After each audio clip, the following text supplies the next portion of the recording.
sou o Dieguinho. Bom, galera, tá entrando no ar a nossa segunda e última edição deste domingão com muitas informações para vocês. Like no começo do vídeo que me ajuda bastante. Quem estiver chegando pela primeira vez aqui no canal, já se inscreva, ative o sininho das notificações e sigam o nosso perfil oficial também lá no Instagram. Beleza? Bom, galera, para começar a brincadeira, falar de um assunto super chato.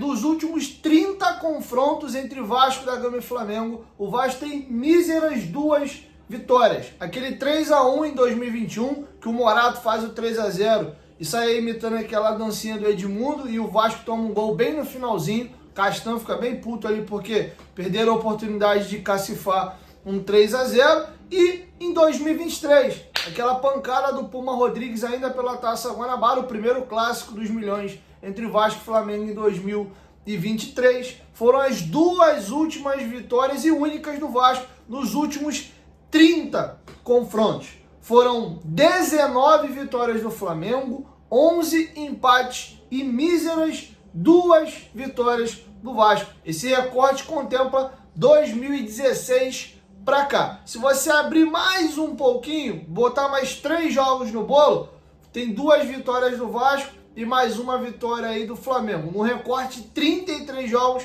o Vasco tem 4 vitórias, o Flamengo salta para 20 vitórias e mantém-se os 11 empates. É ridículo. Inclusive, se vocês lembram, entre 2015 e 2016, o Vasco ficou 10 jogos sem perder para o Flamengo. E foi justamente quando essa sequência foi quebrada, foi até um jogo, vitória do Flamengo, um gol de pênalti do Diego Ribas por 1-0. Desde então, iniciou-se essa derrocada e essa jornada ridícula do Clássico dos Milhões. Ali em 2016, quando é quebrado o tabu, para frente, começou-se a escrever essa história. Você sabia que a diferença no Clássico dos Milhões dos últimos anos era nesse nível? Deixa sua opinião aqui embaixo nos comentários. É ridículo, cara. Infelizmente, estão acabando aí com o Clube de Regatas Vasco da Gama. Vale um comentário aqui. A galera bate muito em Eurico, mas dá a César o que é de César. Esse período de invencibilidade do Vasco contra o Flamengo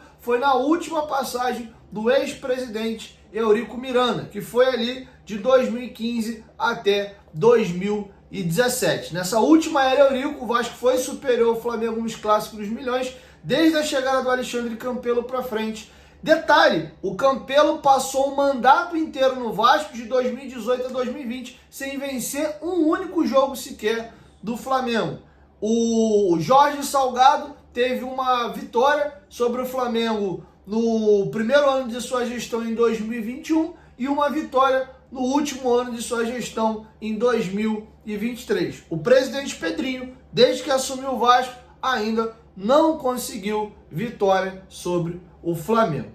Beleza? Vamos virar a chave aqui e vamos aqui trazer ainda desdobramentos do clássico. Tem a briga entre o Léo Jardim e o Pablo Verrete. Tem o Léo Jardim comentando essa briga ali. O Pablo Verrete fez um desabafo. Tem a tal da polêmica da situação ali do Wesley, lateral direito do Flamengo, que foi fazer uma graça e o tempo fechou ali no final da partida. Vou começar aí com a questão do desabafo que o Pablo Verrete fez na saída do gramado. Antes, lembrar vocês aí que a Bet Nacional, a Bet dos brasileiros, é a nossa parceira aqui no canal Futebolaço. Vai fazer suas apostas, faz a fezinha lá na Bet Nacional. O link tá aqui, ó, na descrição do vídeo, no primeiro comentário fixado. É uma outra oportunidade que eu dou para vocês, dar aquela comparação nas odds e ter mais uma oportunidade de fazer a sua fezinha, beleza? Bet Nacional, parceira do canal Futebolaço. Lembrando que você é maior de 18 anos e apostar com responsabilidade. Isso aí não é renda extra, é só entretenimento para você se divertir. Você pode ganhar, mas também pode perder.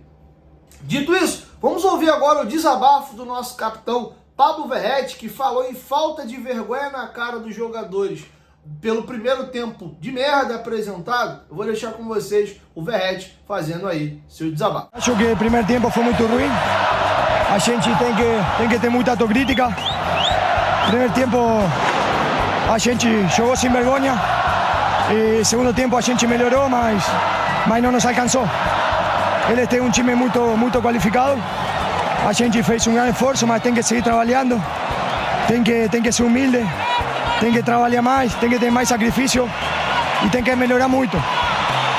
Los dos finales fue, a gente se sentou desrespetada por lo que o jogador dele fez, mas foi parte do jogo, fez aqui.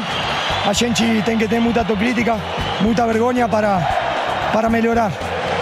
Estamos numa fase ruim, tem que fazer-se responsável a gente e trabalhar o doble para devolver a nossa torcida o que merece. Bom, o Pablo Verratti é um dos poucos jogadores desse elenco do Vasco que, independente de quando joga bem ou de joga mal, a gente nunca pode falar da postura dele. Sempre é um cara aguerrido, dá o seu máximo e o seu melhor dentro de campo e merecidamente é o capitão do Vasco, então não tem o que dizer do Verratti. Eu posso discutir às vezes questões técnicas, a falta de virtude técnica dele com a bola principalmente fora da área, ser muito dependente do jogo aéreo, isso é outra questão. Agora, postura, entrega e determinação com a nossa camisa nunca faltou ao Pablo Verratti, é um dos poucos que se salvam nos dias aí que as coisas realmente vão por água abaixo, tá bom? E outro cara também que dá pra gente colocar no mesmíssimo perfil é o Léo Jardim. Ontem o Verratti foi meio que chamar a atenção dele, reclamar de alguma coisa, o Léo Jardim não gostou e foi pra dentro. O Léo Jardim já tinha peitado e empurrado o Payet no Brasileiro do ano passado, não sei se vocês lembram, o Payet foi fazer uma gracinha ali, antes daquele jogaço dele contra o Bahia, ele vai com a bola, bota o Léo Jardim na fogueira, a gente sabe que o Léo Jardim é péssimo com o pé, e aí ele chama o Payet, usando uma expressão, enfim, ele deixa pra lá, usar uma expressão meio chula aqui, ele dá um esporro bem dado ali no Payet, então o Léo Jardim não afina pra ninguém não, mano, é Payet, é Verratti, se tiver que ir pra dentro do Coutinho ele vai também. Então o Léo Jardim, na beira do gramado ali, explicou essa confusão, essa bateção de boca que aconteceu entre os dois. Confere. Ali foi uma situação do jogo, é claro que ali no meio do jogo os nervos estão à flor da pele, não dá pra pedir por favor, não dá pra pedir com licença, então às vezes a gente acaba discutindo, mas é sempre pro bem do Vasco, pro bem do time, são coisas que acontecem, nada demais. Bom galera, pra pegar mais um tema aqui ainda da partida, teve aquele trololhô, aquele bate-boca entre os jogadores após uma tabela entre o Wesley e mais um outro jogador, o Matheus Gonçalves do Flamengo, um passe de letra, dá um tapa virando na cara, e aí o Payet chega, dá-lhe uma pancada no Wesley, o Coutinho vai pra dentro do Wesley também, o Verratti chega daquela confusão toda, e o Wesley ontem, na saída do gramado, comentou essa questão, até pediu desculpa, e o Felipe Luiz, técnico do Flamengo, falou sobre o tema também ontem em entrevista coletiva.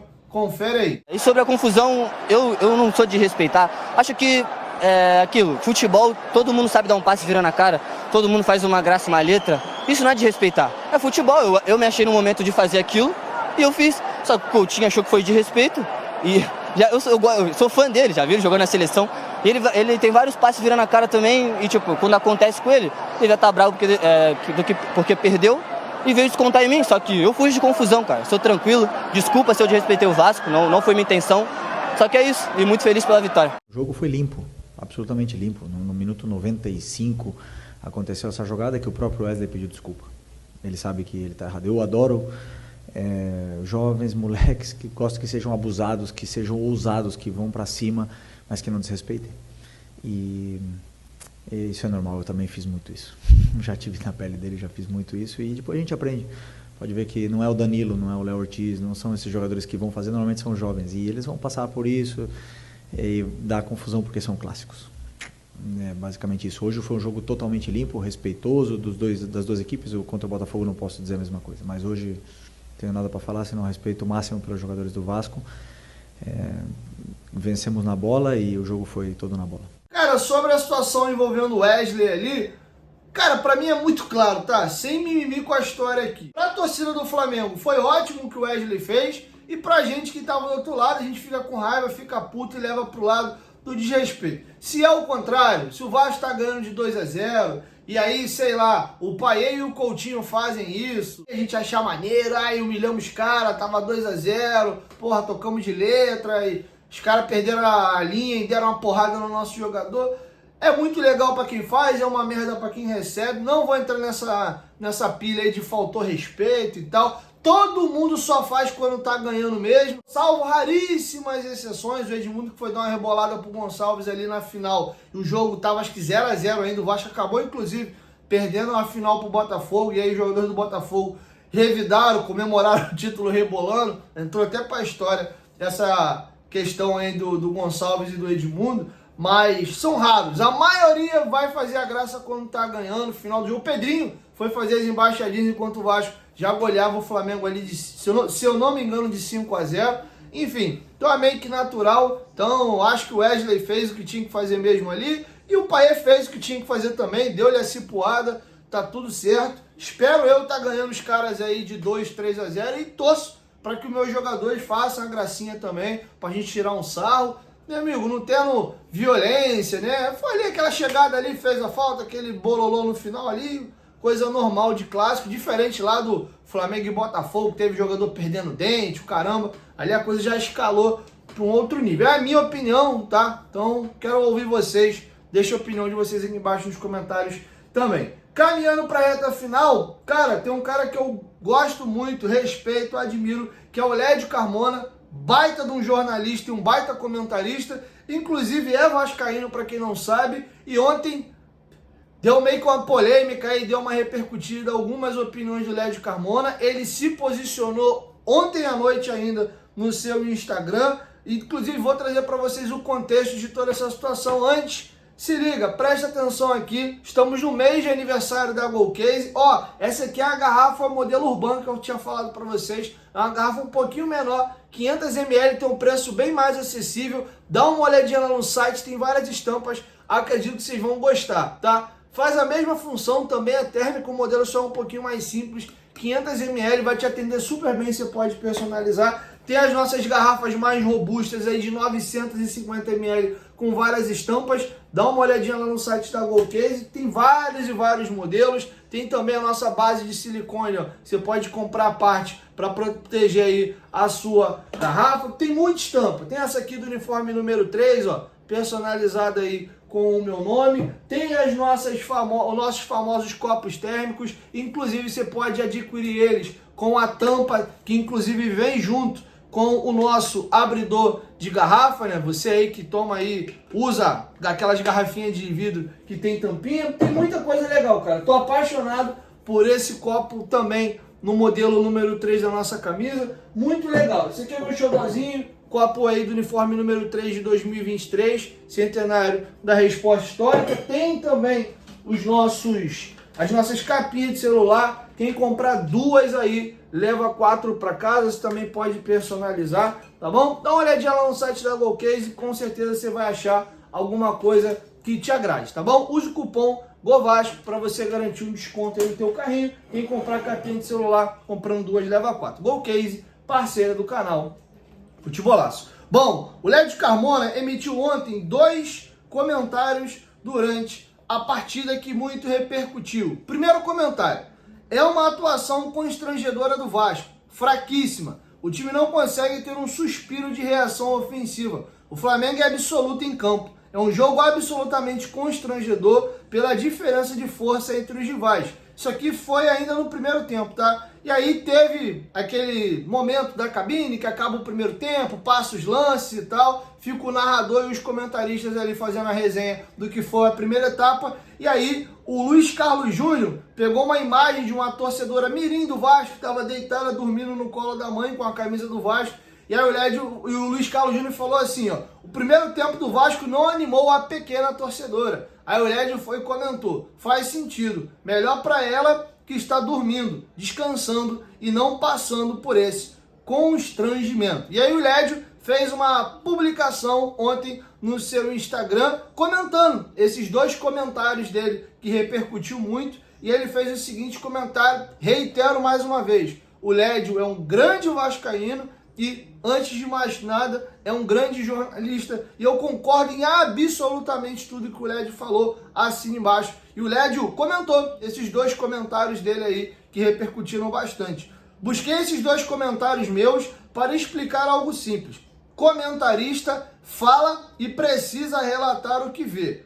Pode ter opinião, mas a função é dizer com exatidão e sem eufemismos o que acontece em campo. A atuação do Vasco no primeiro tempo do clássico contra o Flamengo foi vergonhosa, constrangedora e humilhante. O time foi amassado pelo Flamengo. Pablo Verretes foi perfeito e falou algo muito parecido na entrevista no fim da partida. No segundo tempo, o Vasco melhorou, competiu e deixou uma impressão melhor. Não suficiente para reverter o resultado, mas reconhecemos na transmissão essa melhora. Maioria absoluta dos vascaínos concordou com nossos comentários, o que só confirma que fiz a minha obrigação profissional, o que não é mais do que meu dever. Ontem eu respeitei a história do Vasco e a minha profissão falando a verdade, dolorosa e dilacerante. Uma história linda, mas que vive capítulos tristes e melancólicos nos últimos anos. Errado estaria eu se escondesse o que todo mundo viu e usasse sofismas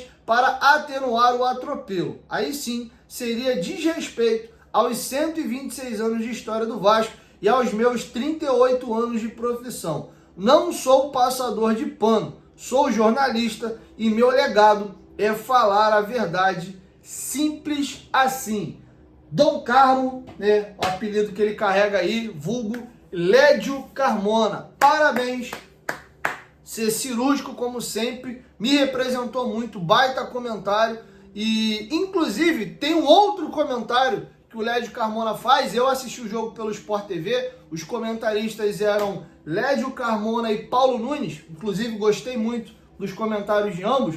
O Lédio tem um momento da partida, enquanto o primeiro tempo rola ainda, que ele vai falar da partida patética que o Vasco está fazendo, e visivelmente eu senti que ele é muito profissional e polido para escolher as palavras, mas ali também era uma angústia de um torcedor. Ele meio que falou um pouco como um torcedor, e ele meio que foi até interrompido pelo Luiz Carlos Júnior, porque teve um lance de perigo ali na partida, ele teve que, né, parar de comentar para o narrador narrar e ele voltar ao comentário. Ele dizia que o Flamengo fazia uma grande partida, uma partida digna do tamanho da sua história, mas era o Vasco que não fazia o seu papel. E aí ele meio que tem que interromper o comentário, depois o lance acontece, ele volta para o comentário e ele até meio que dá uma apaziguada e usa termos mais brandos. Mas ele entrando numa linha de dizer que o Vasco é que não estava fazendo o seu papel e jogava ali como uma equipe pequena. E eu falei isso no meu pós-jogo. Se você tira o uniforme do Vasco, esquece que é o clube de regatas do Vasco que está em campo e analisa a atuação, você vai dizer que o Flamengo jogava contra um time pequeno no Maracanã.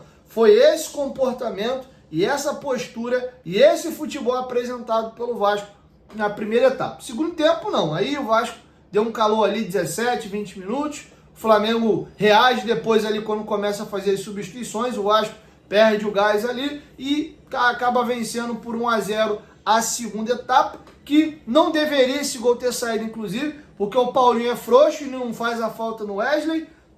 Depois, o João Vitor entra mole no Wesley, quando o Wesley tenta o passe, o Maurício Lemos corta a bola, volta no pé do João Vitor, ele vai meio dormindo atabalhoado, o Wesley toma a bola dele, e o Puma que eu até discuto, cara, porque quando o passe vem, você fica naquela de parar e esperar a iniciativa do jogador, se ele vai pro drible, se ele vai pro chute, sendo que a bola domina e já cai a feição pro Cebolinha tentar a chapada na gaveta. Aí o Puma para e o Cebolinha ajeita o corpo para fazer aquela chapada com curva tirando dele e jogando a bola no gol. E aí é um golaço. Enfim, o Puma é um jogador um pouco mais lento. Talvez se ele vem correndo no desespero, o Cebolinha poderia ter o driblado. Mas tudo isso não teria acontecido se o Paulinho matasse a porcaria da jogada enquanto teve a oportunidade lá no meio de campo. Ele nem amarelo tinha. Ele poderia fazer uma falta e levar o amarelo de boa. O João Vitor também poderia ter matado a jogada ou ter entrado firme. Ele deu uma de Léo Pelé, ficou meio displicentão e o Wesley ligado tomou a bola dele. E aí tem a situação do Puma, que pra mim é o menos culpado no lance do gol. Tá bom? Então é isso, assim eu vou encerrando com vocês a nossa segunda edição. Amanhã eu chego com a primeira do dia, beleza? Um beijo no coração de vocês e a qualquer momento eu volto. Tamo junto.